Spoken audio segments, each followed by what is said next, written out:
మెస్సయ్య పాటల ఛానల్కి స్వాగతం. ఈరోజు మనం బైబిల్లో చెప్పబడిన మొదటి బూర వాయించినప్పుడు ఏమి జరుగుతుందో తెలుసుకుందాం. ప్రకటన గ్రంథం 8:7. మొదటి దూత బూర ఊదినప్పుడు రక్తముతో మిళితమైన వడగండ్లును అగ్నియూ పుట్టి భూమిపైన పడవేయబడెను.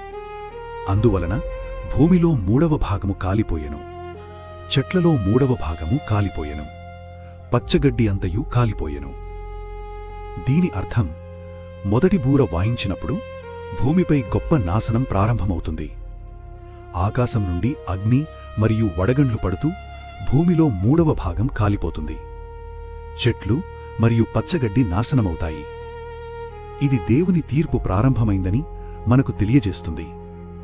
మన జీవితాన్ని పరిశుద్ధంగా ఉంచుకుని దేవుని వైపు తిరగాలని ఈ సంఘటన మనకు హెచ్చరికగా నిలుస్తుంది.